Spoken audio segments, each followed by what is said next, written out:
Hi, everybody. My name is North Rittner. I am an FCTC coach and trainer. I'm also a cybersecurity engineer.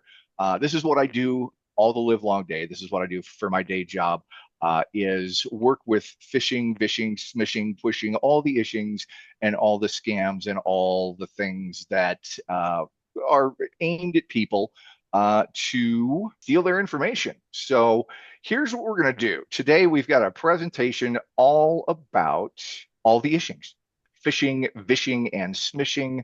Oh my. So let's talk about how to protect yourself against common scams.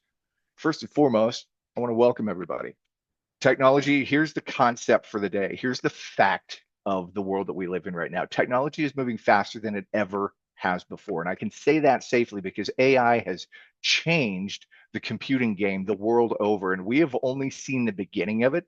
And it's already making even the pros' heads swim simply because it's so difficult to keep up with the changes. It's a bigger challenge than it has been ever before, simply because the changes are coming so fast. So let's talk about what we're going to do today. We're going to talk about terms and definitions, things that you need to know as an end user, as a consumer of the internet and cell phones. You're going to need to know some terms and definitions so that you're aware of what these terms mean, so that you can be aware of what's going on around you. Then we're going to talk about smartphones 101. Most people have cell phones and get on the internet with cell phones than they do laptops or desktops today. So we're going to talk about all the important things that you need to know about your smartphone. Then we're going to talk about the psychology of an attack. We're going to talk again all the ishings, and then we're going to do some pro tips on how to stop the scams. We're going to look at some physical examples, some as early as an hour ago. This slide deck was updated an hour ago with some of the latest scams that are circulating. And then we're going to have a wrap up section where we're going to talk about what you can do to have a plan in place. And then again, at the end here, we're going to have some Q&A time, and we'll actually even do a couple of live demos if we have time. So with that, let's get started. Here's what you need to know. Here's the terms you need to know. Smartphone, basically all a smartphone is a device that you can install apps on and connect to the internet via cellular or Wi-Fi. A smartphone it's so much more than just a cell phone, or just a phone anymore. And we're going to talk about all the things your smartphone can do, whether or not you realize that it can do it. You do need to know the difference between a cellular connection and a Wi-Fi connection to the internet. I've given the symbols here. We've got the bars for the cellular, how many bars you have, and then the Wi-Fi connection. And we call it the Wi-Fi pie just because it looks like a slice of pizza or a slice of pie. But that's what the Wi-Fi connection looks like on your screen. So you'll be able to tell how you're connected to the internet. Now, social engineering techniques. It's important to understand what these are when you read them in the news or you come across them. Just to understand what they are. Phishing, we've all known about that for a decade or two. Phishing is any email. Vishing with a V is any phone call. That's going to be a scam phone call. That's vishing. Smishing, I hate that word, but smishing is SMS text messages. So it's a scam text. And those are really exploding over the last couple of months because of a couple of things that we'll talk about here in a minute. But quishing is the late arrival, and those are QR codes. Those are quite possibly the most dangerous because there's really no way to safely tell. Historically, there's been no way to safely tell what's on the other side of that QR code. But that changes today for everybody in this class because I'm going to give you a tool that will allow you to scan a QR code safely to know if it's safe or if it's dangerous. So you'll definitely want to stick around for that in the tool section. Now, we want to talk about the means to protect yourself. Now, all of the ishings, phishing, smishing, quishing, voice scams, virus, there are four means in which you can protect yourself. And I want to be very clear about this. If we talk about these in a couple of other classes at SCTC, but the four main ways that you can protect yourself is two-factor authentication or multi-factor authentication. Biometric login is a really, really powerful tool. Password managers, can't stress that enough. I preach the gospel of password managers all day, every day.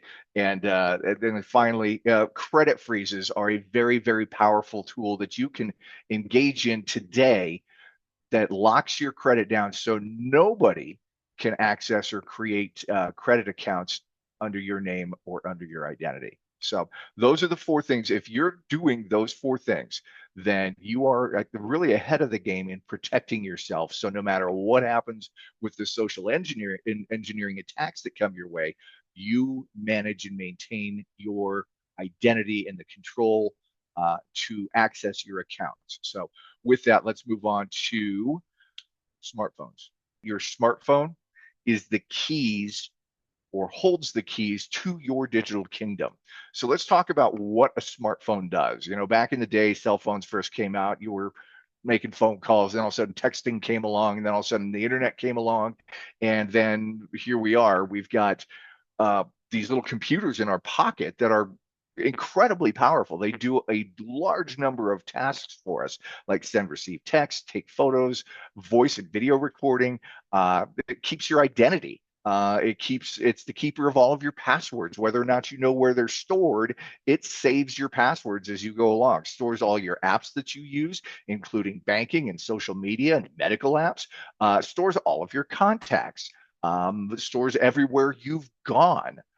For those of you that don't know, your phone tracks you all the time. Even if you turn tracking services off, the GPS chip still tracks where you are.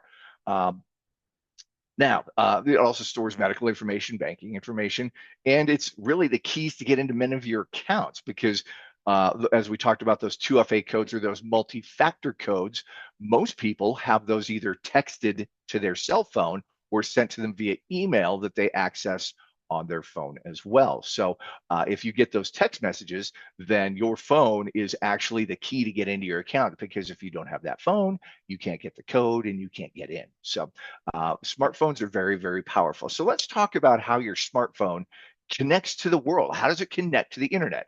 As we talked about, there's two ways that your phone does this. One is through a Wi-Fi connection. It's actually through the internet service provider provided by your ISP, internet service provider. That's going to be your Comcast Xfinity, your Starlink, your Nextlight if you're in Longmont. CenturyLink is also another one. You can insert any internet provider here. They're going to provide you with a Wi-Fi connection. And how that works is it's a device that's in your house that connects to the internet and then allows you to log into the Wi-Fi network in your home. It's a separate connection altogether from the cellular internet. Okay, so these are two completely separate ways that your phones connect to the internet. Now, your cell phone has also a cellular connection, cellular data that's indicated by the bars that you see on the screen there. And those are provided by your cell phone carrier. Companies like Verizon, T-Mobile, AT&T, Consumer Cellular. Your cellular carrier provides that connection to the internet through cellular data.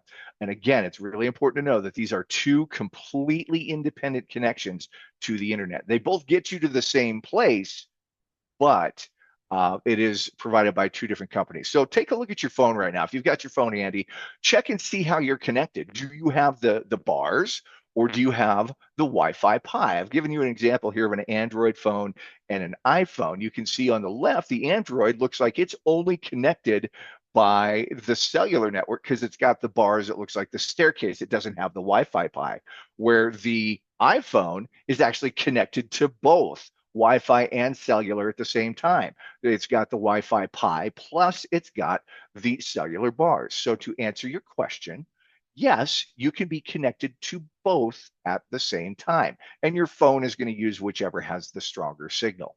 So it hands off if you're further away from your Wi-Fi router, then cellular can pick up and your data can still pass through the cellular network. So your phone does have the capability to be connected to both at the same time and use whichever has the stronger signal. So let's talk about understanding your connections. Okay, which one's safer than the other? Let's talk about Wi-Fi, because this one is, a lot of people are confused about Wi-Fi and what it is. Okay, Wi-Fi, there are two types of connections. You've got a private Wi-Fi, which is the one in your home that you control. You set up, you've got your own password for. You control the connection. Therefore, it is safer. And I put an asterisk here because it's only as safe as you make it with that password and the type of technology that you have on your home Wi-Fi. But the bottom line is you can control who accesses that Wi-Fi network. Now, what you can't control are public Wi-Fis. When you go to the senior center, or airports, libraries, coffee shops, any public place, and you decide to join the public Wi-Fi, there is no control over who else connects on that network. So that's why they say public Wi-Fis are much riskier than your home or private Wi-Fi. So understand the difference between, well, I'm on Wi-Fi. Okay, but do you know which one? Is this your home private Wi-Fi, or did you just jump on any public Wi-Fi where you happen to be? So understanding the difference is really, really important. Now, let's talk about cellular connections. They're always on, except when two things are occurring. You are always connected to the cellular network when the phone is powered on, if you're within like a 50-mile range of a tower. Now, the only time the cellular connection is not on is when the phone is powered off or you have airplane mode turned on. What that does is that turns off functionality to both your Wi-Fi antenna and your cellular antenna. So that's what airplane mode does, is just shuts off the communication and the connections.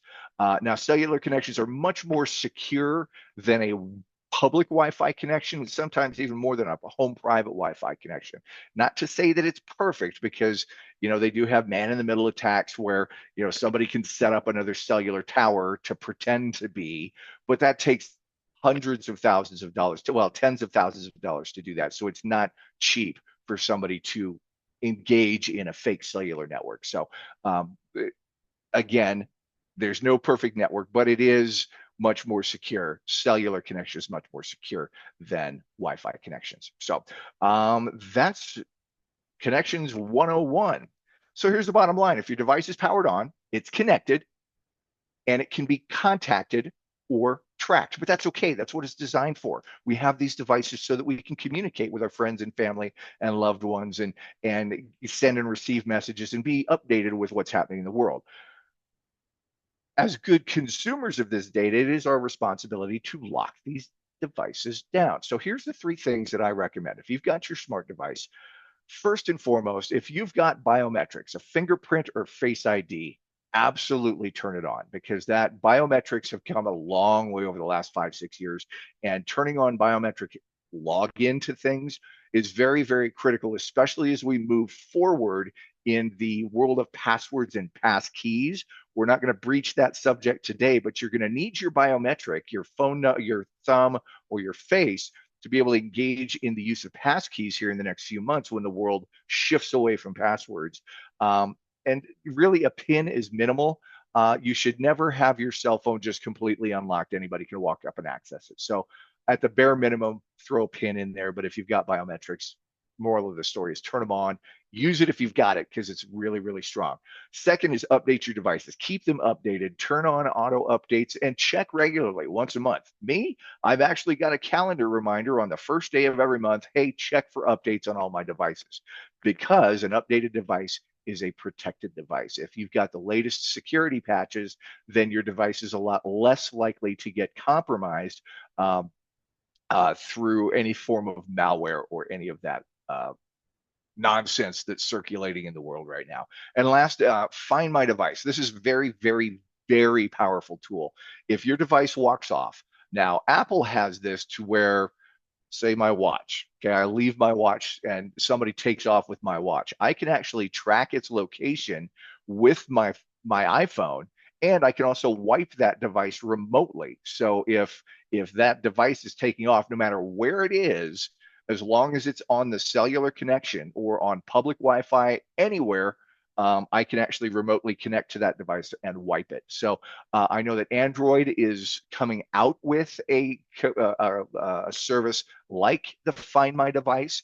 So you want to check your Android device to see if you've got that functionality, because that is a really, really powerful security tool if your device ever gets stolen, to be able to remotely wipe the device so all of your data is destroyed off of that device. So everybody comfortable with the types of connections on smartphones, the things you need to do to secure your smartphone? If so, we're going to move on to the psychology of an attack and what it takes to fall victim for an attack or to an attack. Now, there are some things that have to be in place for you to fall victim to a scam. or an attack. We'll call it an attack because it's more than just scams. It's literally it can be malware attacks. It could be there's a whole bunch of different things that can be coming your way. So let's talk about the brief history of scams. And it's through exhaustive research we discovered this is the birth of scams. So man advanced communication back in the day. We go beyond grunts and whistles and banging on drums to we create communication. And so man begins communicating. And literally the very next day, scams began the day after we started communicating. And because of greed and envy and a host of reasons why one person would want to take advantage of another, literally scams have been going on since the birth of communication. So let's talk about what makes a successful scam. And this is what I call the Venn diagram of disaster. There are three things that have to be in place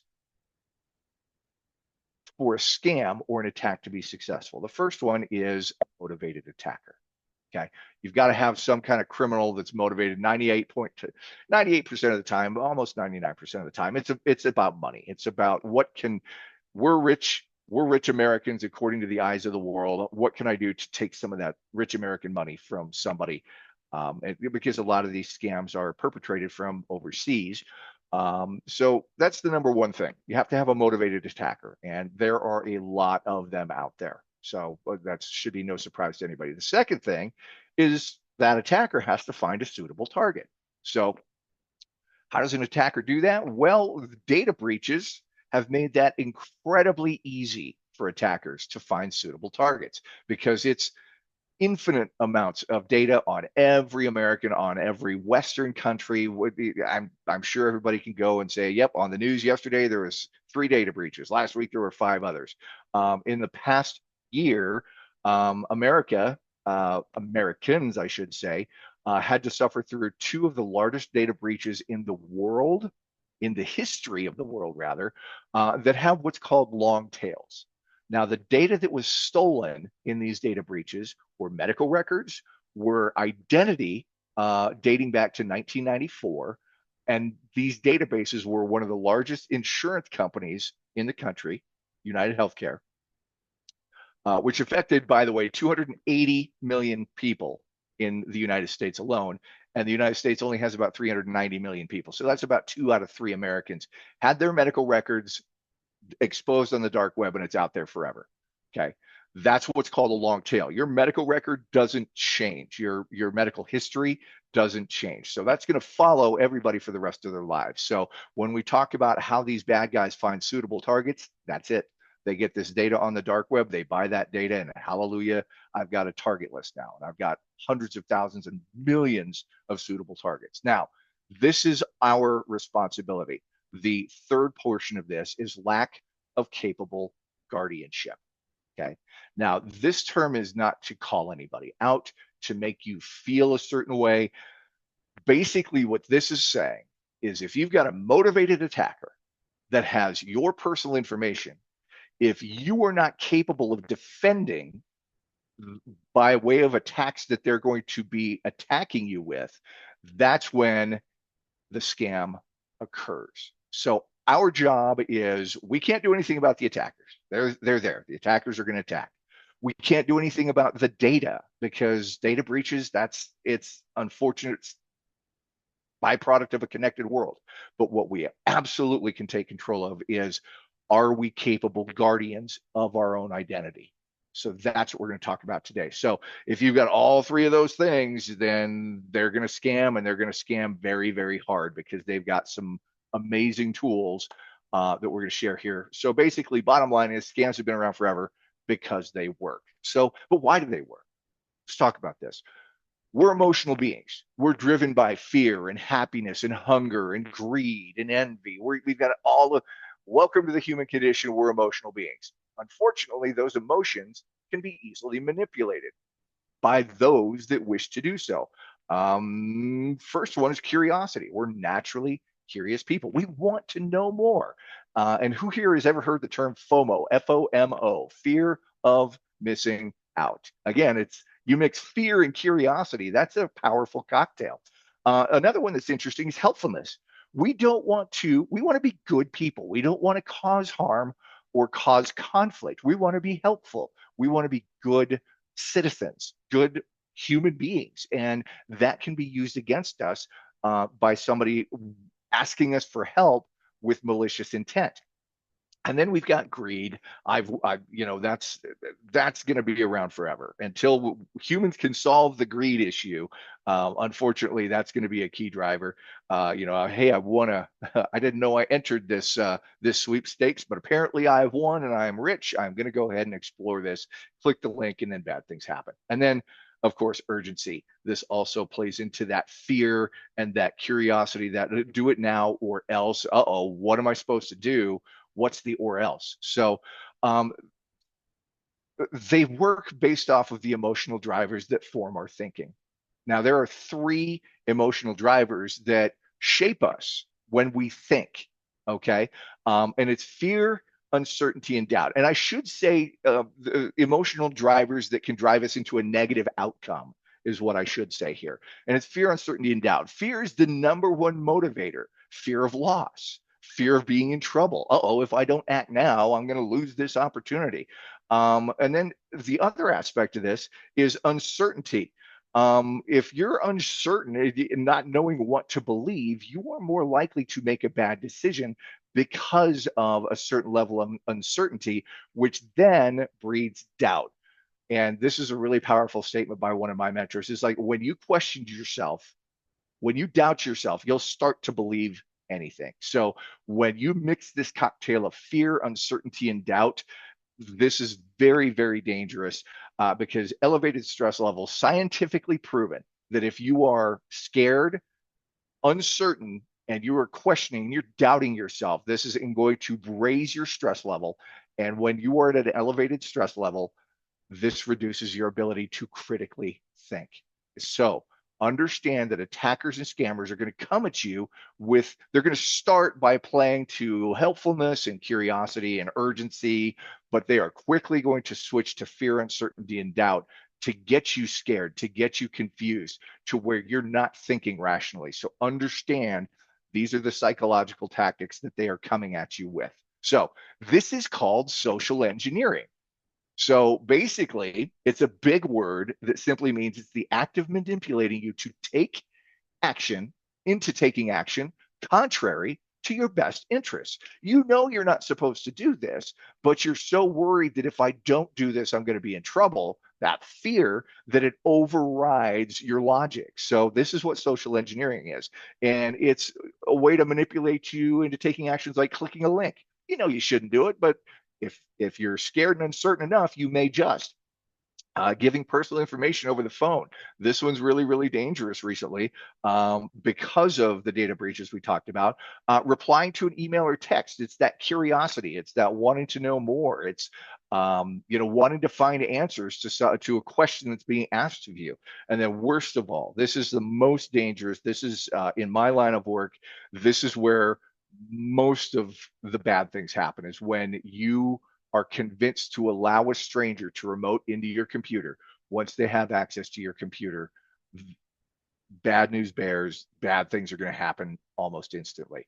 Quick story. The reason why my company exists today is because my father-in-law was tricked by a tech support scam, and he allowed the attackers into his computer for 45 minutes before he reached out to me going, hey, the attackers are in my computer. So at that point, I'm like, okay, so that was what birthed our company, was how do we protect folks from having this happen? So here we are today. We're talking about things that we can do. So the types of social engineering, there are three basic categories.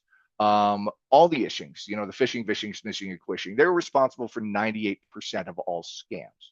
Now, there is another type of social engineering that we fall victim to, and there's not really much that we can do about, and it's called poisoned internet.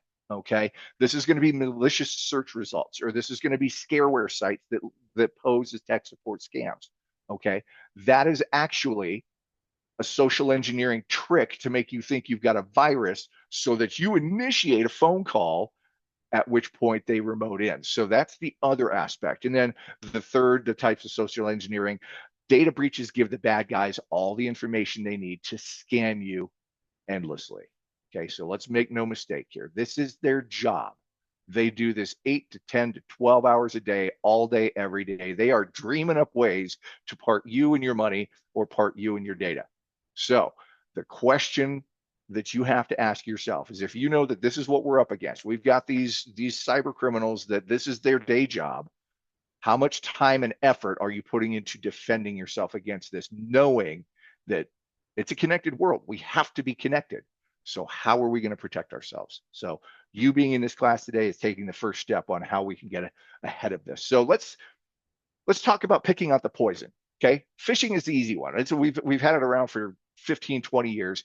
And historically, it's like, oh, well, the grammar, look at the grammar in the message, look at the links are bad. Is it saying, hey, you need to reset your password right now, or you need to call us right now? Is there urgency? And what's the email address? Those are generally the ways that we would pick out the poison. However, that changed last year. So we can throw all that out the window. Okay. What we used to know about phishing is done. And I'm going to show you this here in just a minute, because we got a fish this morning that was so real that even AI was like, hey, I don't know enough about this yet. I don't know if it's good or bad. So we'll share that here in a minute. Now, smishing, the text messages. Is there grammar issues? Because a lot of those are not written by humans. AI is writing these text messages. So there is no more grammar issues with the text messages. The links are still, poison, but how do you check a link in a text message? You don't want to just arbitrarily click a link in a text message, because that's when bad things happen to your phone. Again, urgency. Okay. Now, one of the things here about the phishing, vishing, and smishing is the urgency is a universal theme. Again, it's going to be that fear. It's going to be that you got to do it now. So they're going to play off of urgency, no matter what way they're coming at you, whether it be greed, whether it be fear, whether it be curiosity. They're going to make it urgent. Act now. Do it now. If that urgency is there, immediately red flag, and let's take some cautionary steps here. So with the smishing, looking at the sender as well. I'm going to show you one here in a minute that says, hey, it's coming from the state of Colorado, but it's coming from an area code in Michigan. So why would I be getting a text about something from the government, state of Colorado, but the phone number, it isn't even a Colorado phone number? So in smishing, make sure you're paying attention to where the text message is coming from. Now, voice phishing, this is the dangerous one, because this is live. This is in real time. You won't know if you're talking to a person or a machine. Flat out, deep fake voice, AI voices have gotten that good that you will not be able to tell if you are talking to a machine or a person. So when you're talking on the phone, the context of the phone call, first and foremost, did the FTC or the FBI call you directly about something that you did that you broke the law? Okay. So let's think about this for a second. If I broke the law and the FBI was after me, do you think that they would warn me with a phone call first, or would they come knocking on my door and put me in handcuffs if I actually broke the law? So we need to use common sense and logic here with context. The FBI, the IRS, all of these government agencies that are calling you saying, we're one of these three-letter agencies and you've broken the law, they're not going to initiate a phone call. They never do, because if they're actually after you, they want the element of surprise, and a phone call will ruin it. So in the case of law enforcement, where you're in trouble, law enforcement will never initially engage with you over a phone call, ever. Period. Hard stop. Okay. Second thing is the phone call coming in. Is it unsolicited? Now, I've had some phone calls where it was for a travel agency saying, hey, your flight's canceled. I'm like, really? Okay, I don't have any flights on the calendar. This is interesting.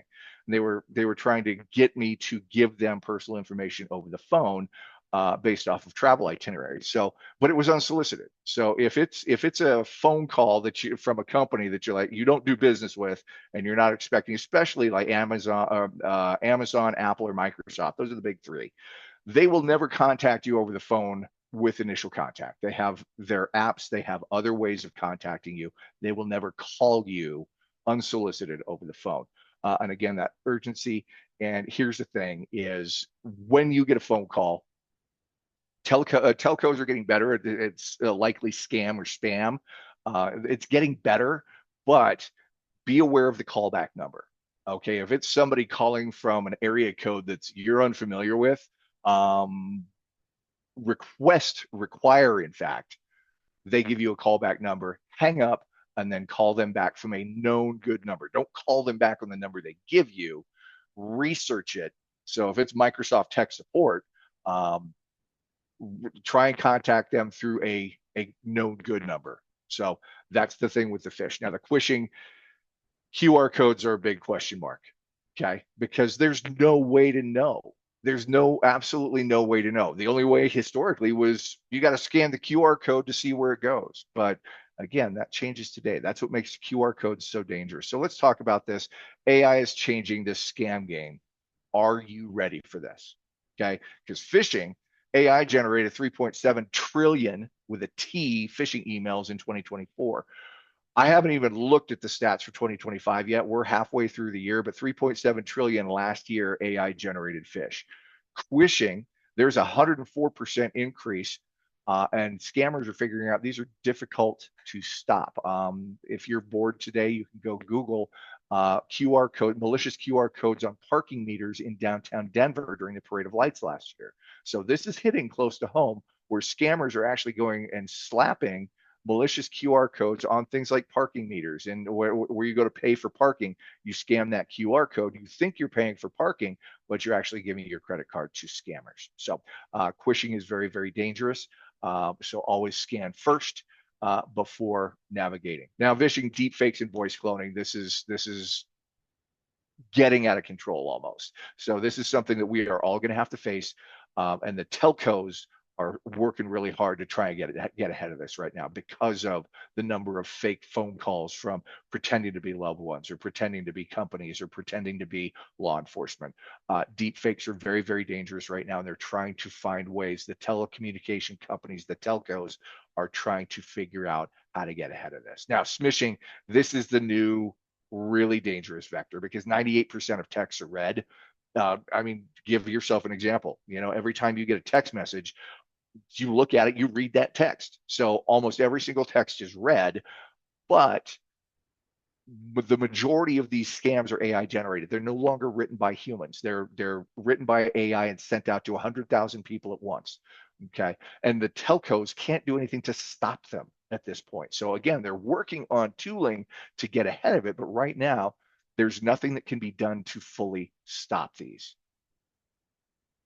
with the exception of crowdsourcing defense, which we're going to talk about here in a minute. Through our own AI tools, we become defenders simply by scanning and checking text messages and emails and QR codes. We're going to show you that, and that's in the tools section. Speaking of which, here we go. Section 3. Part 3, let's talk about pro tips and tools. Here's the reality. Most of us aren't ready for this fight. Most of us aren't. However, if you're in this class today, we're going to get you armed to defend yourself a little bit, because you're going to harness the power of AI in your pocket to help you defend. And we're going to start right now. Let's talk about some things here. I'm going to leave this screen up for a minute. This is what we're up against. It's AI versus AI. Okay. Now, there are 2 companies that I recommend right now that have an AI tool that you can install on your phone right now. And it does take a little bit of practice to be able to use this. But as they say, the juice is absolutely worth the squeeze. Now, I know that I talk about don't scan unknown QR codes, but I can promise you this QR code, if you want to scan this, you can download this app on your phone right now, so that when we get to the demo section, you'll at least have the app in place. Okay. ScamGuard is what it's called. It's embedded in the Malwarebytes app that you download. It allows you to copy and paste text messages and scan QR codes from within the app, and then Malwarebytes antivirus is going to navigate to the website on the other end of that QR code to tell you if it's safe or if it's dangerous. Same thing with text messages. If you get a text message from a toll road saying, hey, your tolls are due, you can actually copy that text message, paste it into the ScamGuard, and it will navigate to that link to let you know if it's legitimate or not. Now, Malwarebytes is an app that you install on your computer. Bitdefender Scam.io or Scamio, however you want to pronounce it. I've heard it named both. Everybody should get the slides for this presentation at the end of this class. That's a clickable link right there, Scam.io webpage, and I'll show you what that webpage looks like in the demo. This works as a chat bot in either Facebook Messenger or WhatsApp. The caveat to both of these is you do have to create an account. You have to give them a first name, last name, and an email address, and then create a login account to be able to use these. But that's how you interact with the AI. It becomes your personal AI assistant on your account. So you do have to create either a Malwarebytes account or a Bitdefender account in order to interact with these. It's a very simple process. First name, last name, email is all you need to do to create the account. Now, bottom line is, I cannot stress this enough, you must have some kind of AI tool on your side. Regardless of whether you know how AI works or not, this is the bottom line. You need to know how to get to the app, which is why Malwarebytes is a little easier than the Bitdefender, because the Scam.io, you actually have to log. You have to jump into either Facebook Messenger or WhatsApp. But Malwarebytes is a standalone app you can go to, click on Scam Guard, and then the only thing you need to know how to do is copy and paste or take a screenshot of a QR code and then paste it into the Scam Guard, and it will do the rest. You don't need to know how it works, just that you can copy and paste or take a screenshot. Those are the only things that you need to know how to do on your device. Now, without AI assistance, you're going to be far more likely to fall victim to a phishing, smishing, or QR code scam. It's just the reality, just because these scams are getting so crazy. So let's talk about tips to avoid social engineering scams here. I know that we're about 15 minutes away from time. Number one, we need to slow down. Again, the key indicator in all of these is urgency. Whether it's an email, a text, or a phone call, everything is, you got to do it now, you got to do it now, you got to do it now. No, you don't. Take the time to think about what you're either looking at, or what are you hearing on the phone? What are you hearing from that voice on the other end of the phone? Are they asking you to do reasonable things, or does the ask coming in over the phone set off red flags? If it sets off red flags, never ever doubt that instinct. It's your brain saying, "Hey, danger, Will Robinson. We may need to rethink this." And number two is universal. It is never click or touch a link on a touch screen on your phone. Don't ever touch a link, because if it redirects to that link, then bad things can happen on your phone. Use an AI-powered assistant tool to scan links or QR codes before you interact with them. It's just a good practice to get into moving forward. And never respond or reply. Here's the case.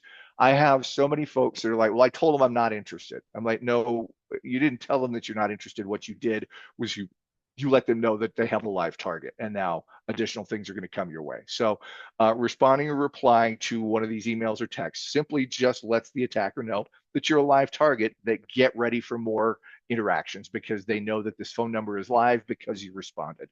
So the best thing to do is, when you get these text messages, upload them into your your AI, whichever tool you use, and then just delete and report as junk. And I'll tell you why that's important in the AI tool here in a minute. Install antivirus and browser guard. Navigating the internet without these things is more dangerous now than ever before. And this is more for your computer than it is for your mobile device, because your mobile device does have this some of the antivirus and browser guard built in with the browser built into the phone, but the antivirus and browser guard is super critical on your standalone devices like your laptops or your desktops. And get a second opinion, have support. I can't tell you how important this is. Again, I do this every day, and I've got 4 or 5 people that are my support network. So if I'm seeing something that I'm having trouble believing, I actually have 2 or 3 sets of eyes. And literally minutes before this class, I was on with one of my mentors looking at this USPS email that came in today, because it came from the United States Postal Service email server. And we're trying to figure out, how did this happen? What the heck? So, having someone you can rely on to ask about things you're unsure of, really, really important to have. SCTC has fantastic mentors and coaches. They're really, really great for second opinions. I've got my information at the end of the class here. If you want to pose questions to me via text message or email, I've given you both my office number and my email at the end of the class here. So let's talk about common scams, what you should do. Okay, let's get into it. The tech support scam. This is one of the most dangerous ones because so many people fall for this where they're navigating the internet and all of a sudden, boop, virus detected on your computer, call this 800 number. And the second you call that 800 number, bad things happen. Okay. Everybody promised me that if you come across this when you're navigating the internet today and every day forward, that you will never call the number on the screen. Call your support, whether it be SCTC, shoot me a text. It doesn't matter. I deal with these problems. This is the number one call that I get every week is, hey, I got this. I got a virus on my computer. I'm like, no, you don't. You just landed on a poison website. So tech support scams, call your known good support. I don't even care if you call Best Buy. Best Buy is not going to be able to do much, but just call somebody else that you know that you can trust other than the number on the screen. Okay. Let's talk about law enforcement scams. Law enforcement will never initiate contact via text or email. We already hit that point a little bit earlier. Contact them directly from known good numbers. We've got one here.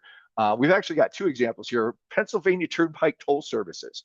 So again, in that AI tool, you're going to copy that text, you're going to drop it into the AI tool, and it's going to go to that turnpiketollservices.com and tell you, no, that's not actually a legitimate site. That's a malicious site. This one, the Colorado Department of Revenue, this one just hit a bunch of my clients today. I haven't gotten this one on my personal cell phone, but be aware of this. This one just came out today. So you can see it, be the first to see it if you haven't already gotten it. And it's saying enforcement penalties begin the 25th. That's on Friday. So this is how fast these are coming out. So this one, and down at the bottom, it gives you a URL that you're supposed to, apparently you're supposed to call that URL associated, according to the phone icons around the URL or the website. But again, copy, paste that into your AI assistant, and it will be able to tell you just like that. Nope, this is a scam. Most people can already see that that's a scam, but that AI tool is just that second opinion in real time that is so valuable, so valuable. So toll collections, in fact, these are so bad that the expresstoll.com, the Colorado Express Toll, they actually have a giant red banner. If you've gone to their website recently, they have a giant red banner that says, hey, this is a massive problem. Express Tolls will never send you a text message. So yeah, it's this. The toll collections are bad across the country right now. Let's talk about reply phish or smishing or fake service texts. Okay, now this is what we talked about with the data breaches, where they're actually able to craft convincing looking text messages based off of real things in your life, like that medical data. We've actually been seeing a lot of clients that are getting texts that look like they're coming from their medical provider, even though it's a complete scam. So I want you to really take a look at these real quick, because these are three common ones. If you ever get a message that says it's just completely vague, hey, are you good? Hey, are you okay? Hey, did you go to the party last night? Those are just scams trying to see if you're a live phone number. So we never reply to those. So if you get a text message out of the blue from somebody that you don't know with a statement or a question that's trying to play off of your curiosity, going, who's this? Why are they texting me? Just delete it, report it as junk, because they are 99.9% of the time just attackers trying to identify live lines. Now, I put this other one here. The high rose, I need your help to get me Amazon gift cards. If somebody that you know all of a sudden pops up and says, hey, I need you to get me some Amazon gift cards, stop and call that person directly, because this is one of the most common ways that attackers get you to buy Amazon gift cards, pretending to be somebody else. You email those and then your gift cards are gone. And it's 99% of the time. I use that stat a lot, but the most of the time in this situation where they're like, hey, I need help getting Amazon gift cards or Target gift cards or Apple gift cards, they're always scams. And the one or two times that it's not, just call the person, say, hey, are you actually asking for this? And more often than not, they're going to be like, no, somebody's pretending to be me. So pro tip, the way to get around that is if this person is pretending to be somebody you know, and you've got their number in your phone as their contact, if they're calling from some other number pretending to be somebody you know, that's going to be the dead giveaway, because if it's somebody you know, it won't be an unknown number. It will actually be from that person's contact. Okay, so make sure that you've got your contacts saved to your phone number and email. And then this last one over here. This one was an interesting example because this was it wasn't a fully formed AI generated. It was the template, and you can tell here that the practice name wasn't filled in. So this is a test fish text where it's practice name. The attacker was supposed to put in the name of the practice and the first names, and then the day date. So you can see everywhere where there was brackets, that was meant to be filled in by a list that the attacker didn't attach. So this is a good example of an AI generated medical fish or smish rather, where they didn't fill in the data regarding the target. So I wanted you to get eyes on that to see what that looked like, because that's what it looks like behind the scenes if they don't attach your personal data to it. So bottom line is delete and report these as spam and junk. And if there's links, always put those links into your AI assistant. But 99, I'm not going to use 99.9 again. Okay. But if you get these, where they're trying to get you to reply back, just delete the reply fish. Now, let's talk about shipping alerts. Okay, these are getting more and more prevalent, especially with the USPS, UPS, FedEx. They're looking very legitimate. Okay, first thing you want to find out is where did these messages come from? Okay, that is a very, very important aspect of this. The text message usually, if it's going to be from the USPS or from UPS, it's going to come from one of their numbers, one of their phone numbers, one of their emails, or one of their what's called a short code. Okay, so that's the first indicator is where did the message come from? Don't ever click the link, ever. Delete these messages and report them into your AI assistant. So this one from UPS is actually, this was taken from my phone, and I have an iPhone, so I wanted you to see how easy it is to report junk. So when you get these, if you have an iPhone, you just click on report junk down here, and it takes care of the rest. So you don't have to do anything more than that. But this one, that was a legitimate tracking number. That is a UPS tracking number. And then this, it looked legitimate, UPS tracking ID. It's not exactly ups.com, but it was pretty tricky. I ran this through AI. I already knew that this was a scam, but I ran it through AI, and AI was able to pick up on it immediately, saying, yep, that is not UPS's link. Don't click on that, and move on. So, and again, a 1208 number, that number does not belong to UPS. So I highlighted the key indicators there to keep an eye out for. Now, this one is the one that came out this morning. I wanted you to see this one because this one, legitimately, the email came in from a USPS.gov email address. So the email address looked legitimate. Okay, AI created this email and was able to send it from a service, making it look like it came from the USPS. The only dead giveaway was USPS is still one of the .coms. USPS.gov is not. If you go to the United States Postal Service website, it's a .com, and you interact with it through the .com. With this one, we actually clicked the link, and it literally looked like the USPS, other than the fact that this is actually USPS's phone number here, but it was trying to collect credential information from you. It was trying to get you to log into your USPS account. And the one thing about this was obviously the URL, the link, took us to a place that was not USPS.gov. This was actually, interestingly enough, this website is actually hosted out of somebody's house in France. That was another dead giveaway red flag, was I was like, wait a minute, this website links to a residential IP address in France. But the interesting thing is our AI score was 6 out of 10, which 5 out of 10 is a coin flip. So AI was even like, not really sure. I'm leaning towards it's a scam, but it's too early to tell. Meaning this was the first time this was ever reported. So we added this slide literally 10 minutes before the class today, just so we could show you that even with the speed of these attacks, AI takes a little bit to catch up. So 6 out of 10 is good enough for me to go, nope, I'm not going to interact with it. And we nuked that email. So with that, let's talk about part 4, wrap up, key takeaways. Here we go. Can't stress this enough. This is a team effort, okay? Between your AI assistant, between SCTC, between your friends, family, we're all in this together. Utilize those that you trust. Contact the SCTC hotline for help if you're in a pinch. You can report phone numbers to the FTC if you want. It's reportfraud.ftc.gov, and you can actually go through the website and click and say this is the phone number, and it's going to ask you a whole bunch of things. But if you add your text message to the AI assistant, it automatically reports. That's the beauty of the AI, is it takes care of the reporting aspect for you when you submit it to the AI tool. So if you want to manually do it old school, go to ftc.gov or report.fraud.ftc.gov.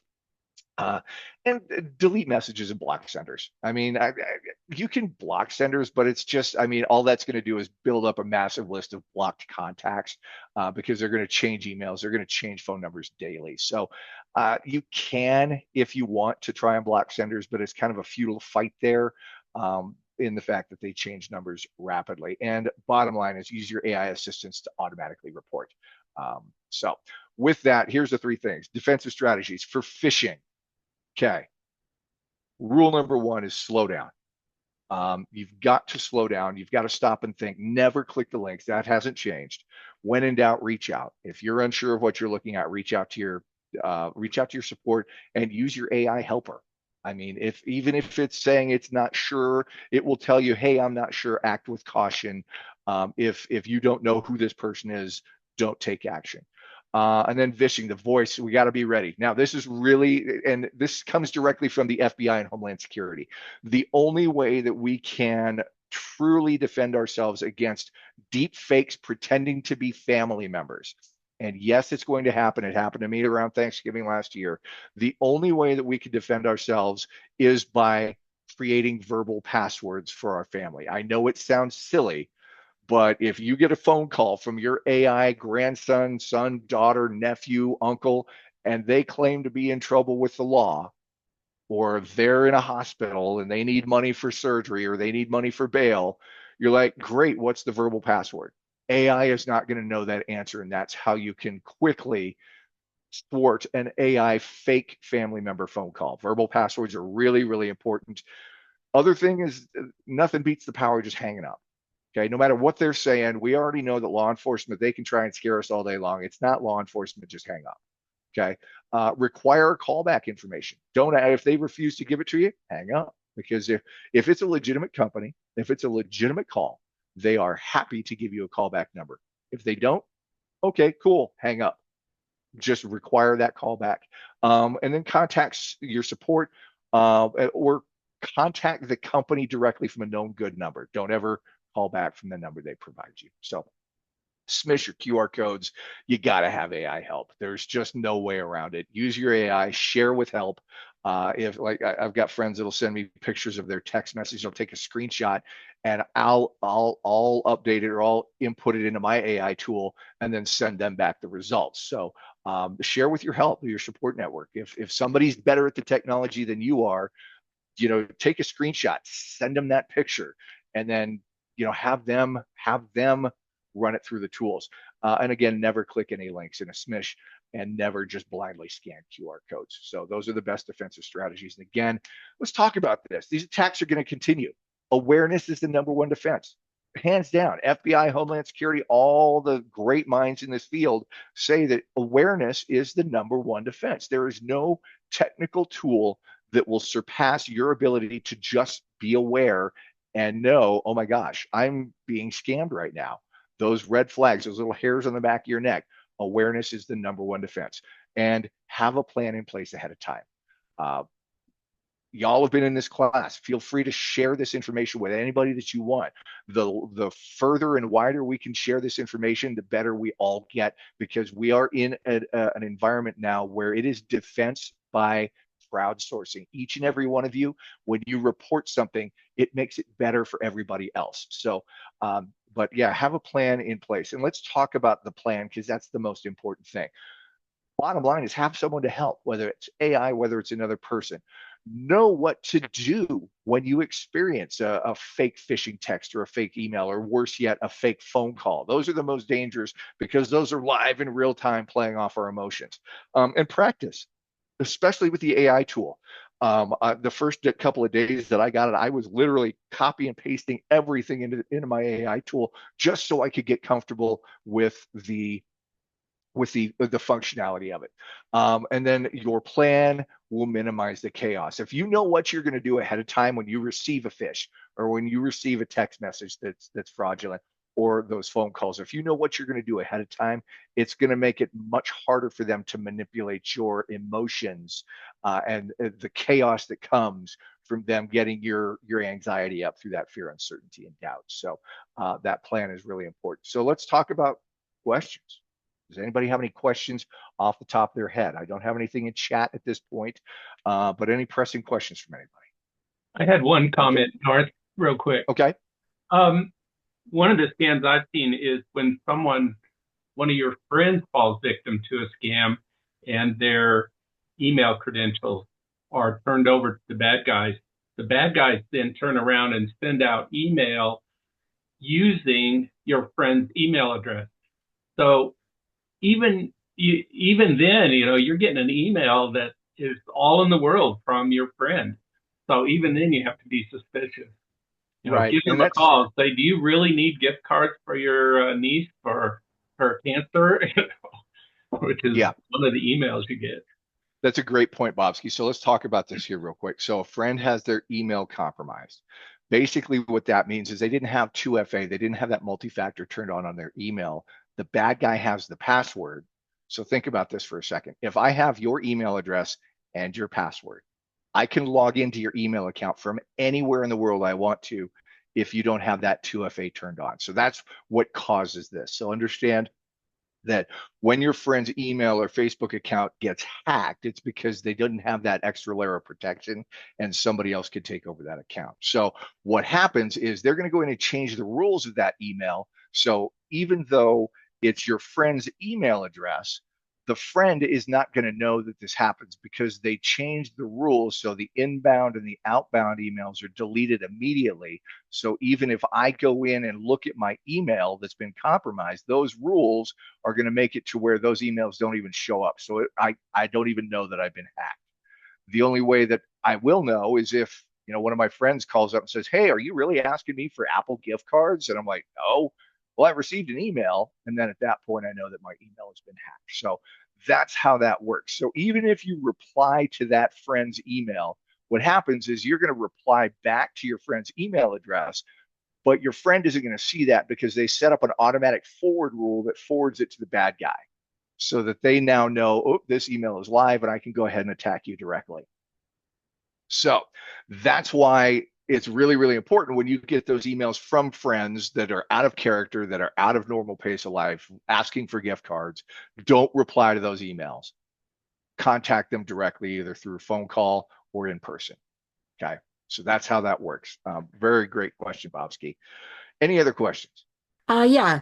So on my phone, if I download Malwarebytes, do I have to get rid of anything else like Microsoft Bitdefender or something like that? Will it confuse the two or? So here's the thing with the Malwarebytes. The Malwarebytes app allows you to get all of their, it's going to ask you if you want to create a subscription. You do not have to do the subscription. ScamGuard is just a chatbot that's free in the app. You don't need a subscription. You just need a Malwarebytes account. Just like with Scam.io, you just have to create a Bitdefender account to be able to interact with them. So the question is, no. The question is, will Malwarebytes affect anything else I have on my phone? No, because you're not actually activating a Malwarebytes subscription. The scam guard is just embedded in the app. So there's no other functionality other than that scam guard communication. So should I have the rest of the Malwarebytes subscription or what do you recommend? Do you have an Android or an iPhone? Android. Um, it's not a bad idea, but again, it's that's the Malwarebytes, the antivirus for the Android is about $20 a year. But yeah, it's not a bad idea to have it, especially if you do most of your computing on your phone. But yeah, you don't have to have it. You could say otherwise, I think I have McAfee. Okay, okay. We're being recorded, so I'll leave my thoughts out on McAfee. But Okay, get something, even if it's not the $19 a month or $20 a month oh no, subscription it's $20 a year a for the year. Okay. Malwarebytes. Yeah, yeah. So Okay. awesome, great question. Thank you. Hi, North, this is Rose. I have a question. Yes, I Rose. have Copilot on my computer. Is that an AI assistant? Okay, this is a really great question. I'm glad you brought this up. It's a general AI where you can ask it anything and it can help you guide the internet and give you summaries of things. It is not a security focused AI assistant. So if you put that link, if you put that picture in the link in your Copilot, it's going to navigate to that link going, oh, you want to go to this site. And it's going to navigate to that link on your computer. So you're automatically going to go to that dangerous link. So that's why I wouldn't put a text message or anything with a malicious link into Copilot because it's going to try and navigate to that site. And we don't want to do that. Thank you. You betcha. In this demo, we're going to be exploring two AI-powered defensive products. One is going to be Malwarebytes Scam Guard. The other is Bitdefender's Scam.io. The links to both of these products are in the description below this video, so do check those out for the clickable links to go to both websites.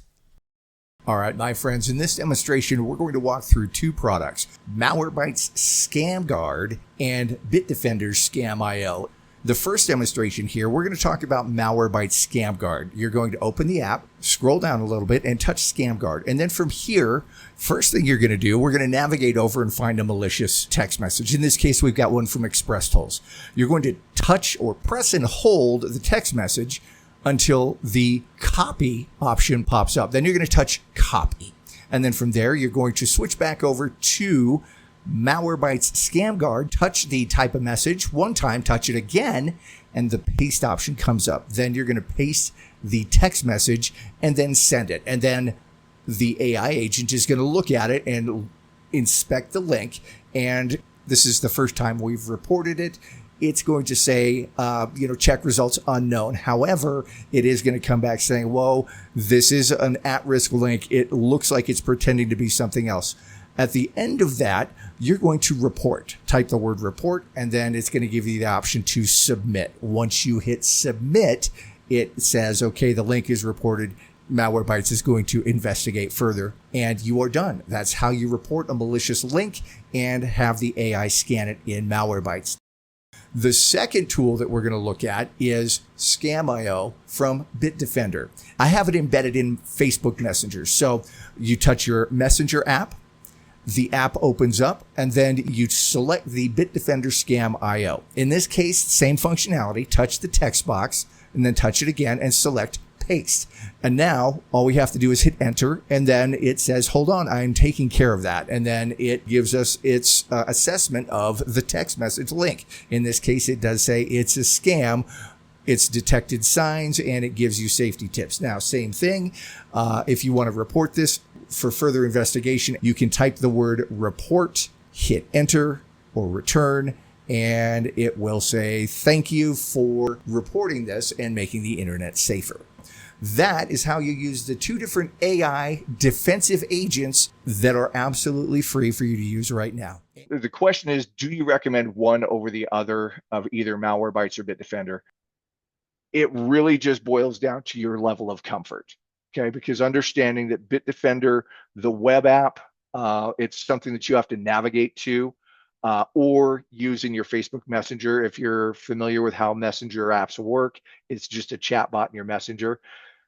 Malwarebytes Scam Guard is going to be a lot easier because you open the app and Scam Guard is right there. You just touch the button and it launches every time you know it's in malware. So for ease of use, Malwarebytes is a little easier, but they both have the same functionality. So the answer to your question is both of them are the same.